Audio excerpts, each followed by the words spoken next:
Saps que molta gent no supera l'àrea d'expressió escrita del nivell C2 encara que tinga un bon nivell de català? No és per falta de coneixements ni de vocabulari, és per falta de pràctica. Si t'estàs preparant per a la prova de C2 i l'expressió escrita et genera inseguretat, este vídeo pot marcar la diferència entre aprovar o haver-ho de tornar a intentar. Al blog t'he preparat un exercici real d'expressió escrita de nivell C2, totalment gratuït, perquè pugues practicar. Ara te'l mostraré mentre el comentem i et dono alguns consells per abordar l'àrea d'expressió escrita el dia de la prova, perquè al C2 no es tracta només d'escriure bé, es tracta d'escriure amb criteri. A banda d'aquest exercici, n'he fet uns quants més, amb gràfics, textos de suport, informes, etc., perquè pugues aprofundir en la pràctica del nivell C2 fent simulacres realistes, com els que et poden sortir a l'examen. Te'n parlo més endavant al vídeo i et deixo els enllaços corresponents a la descripció. Bé, comencem amb l'exercici de mostra. Com veus, l'exercici que t'he preparat equival a la tasca 3 de l'àrea de comprensió lectora i expressió escrita de l'examen oficial de la Generalitat de Catalunya. Concretament, és una tasca d'argumentació, és a dir, en què has de redactar un text argumentatiu. Llegim l'enunciat per analitzar-lo i que et quede clar què has de fer. Escull una de les dues opcions i redacta un article d'opinió d'aproximadament 300 paraules destinat a un diari de la teva província en què analitzis i valoris de manera crítica la idea principal que es desprèn de la citació escollida. Opció A. La lectura és per a la ment el que l'exercici és per al cos. Joseph Addison. Opció B. No és que tinguem poc temps, sinó que en perdem molt. Sèneca. El primer error habitual és no analitzar bé l'enunciat. Per tant, llegeix-lo diverses vegades i identifica la tipologia textual, el destinatari, el registre, l'objectiu comunicatiu i l'extensió que ha de tindre. Un text brillant que no respon exactament al que es demana és un text que no acaba de brillar. Seguir les instruccions és clau a la prova. Bé, analitzem-lo. Primer ens diu, escull una de les dues opcions. A la tasca hi ha dues citacions entre cometes, opció 1 i opció 2, i n'hem de triar només una. Important, no vulguis parlar de les dues, no és el que se't demana. Tria'n una i oblida't de l'altra. Continuem. Redacta un article d'opinió d'aproximadament 300 paraules.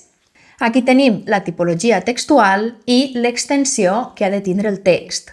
Un article d'opinió és un text de tipus argumentatiu en què has d'expressar el teu parer de manera clara, crítica i amb arguments sòlids a partir de la citació que has escollit en aquest cas. Si vols repassar com s'escriu un article d'opinió o un text argumentatiu, et deixaré els enllaços a la descripció del vídeo. Continuem amb l'enunciat. Diu, destinat a un diari de la teva província. Per tant, ja sabem que el text és per a una publicació d'àmbit general i ens podem imaginar qui és el lector final, el públic objectiu. I seguix, en què analitzis i valoris de manera crítica la idea principal que es desprèn de la citació escollida.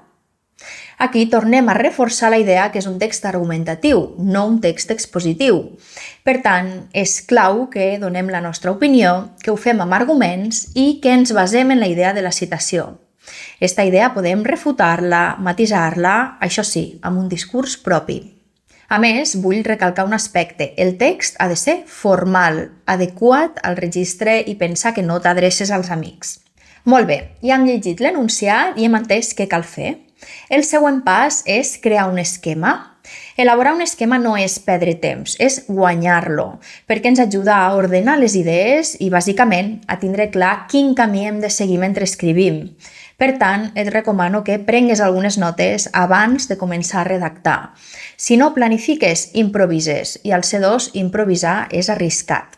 I per fer l'esquema hem de tenir clara l'estructura del text, evidentment. En el cas d'un article d'opinió hi ha d'haver un títol, una introducció, la part central, que és l'argumentació, i una conclusió. També hi podem posar el nom de l'autor. Als articles del blog que et comentava sobre esta tipologia textual ho trobaràs tot explicat amb més detall. 4. Fixa't en la riquesa lingüística del text que crees. Fes servir un vocabulari ric, variat, precís, atractiu. Utilitza connectors diversos per enllaçar les idees, els paràgrafs.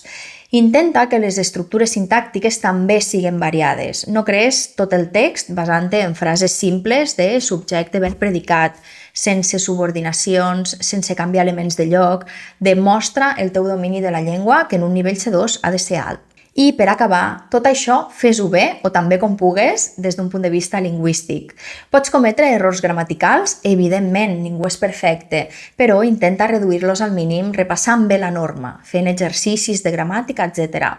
La preparació prèvia a l'examen és clau. La majoria d'estudiants practiquen amb una o dues redaccions i pensen que ja estan preparats, però l'expressió escrita no es millora amb dues redaccions. N'has de fer diverses i de les diferents tasques que es demanen a l'examen, que ja saps que n'hi ha 3, i requereixen habilitats diferents, perquè tingues en compte que l'àrea de comprensió lectora i expressió escrita és la que més compta, la que té més pes en la puntuació total de l'examen i, a més, és eliminatòria. És a dir, per superar l'examen de nivell C2 has d'obtenir com a mínim una puntuació del 60% en esta àrea. Vull ressaltar la importància d'esta part de la prova perquè no et prengues la preparació a la lleugera. Amb un entrenament sistemàtic evitaràs repetir errors, t'acostumaràs als tipus de tasques i al que se't demana i la millora serà exponencial. L'exercici que t'he mostrat del blog t'ajudarà, sí, però és un primer pas. Si vols continuar millorant, hem creat un paquet d'exercicis d'expressió escrita de nivell C2 en què trobaràs tasques dels 3 tipus, no només com la que hem vist al vídeo d'avui. Tasques que inclouen textos de suport, gràfics, guies, informes, tot elaborat per nosaltres amb molta cura. Com ja saps, l'àrea s'anomena comprensió lectora i expressió escrita. Per tant, la comprensió lectora és una habilitat que també cal practicar per saber extreure informació d'altres fonts, resumir-la, transformar-la i incloure-la al nostre text. Per practicar les tasques 1 i 2 de la prova de la Generalitat, per exemple, fer exercicis amb un enunciat i ja està, sense textos de suport ni gràfics, no ens ajuda a practicar de manera realista. Necessitem exercicis complets per fer simulacres abans de l'examen i això és justament el que t'hem preparat. A més, hi incloem solucions perquè tingues mostres de redaccions bones que assolixen el nivell C2 i pugues agafar idees per als teus propis textos. Això sempre va bé perquè quan practiquem pel nostre compte no solem saber com seria un bon text, no? Així tens una referència.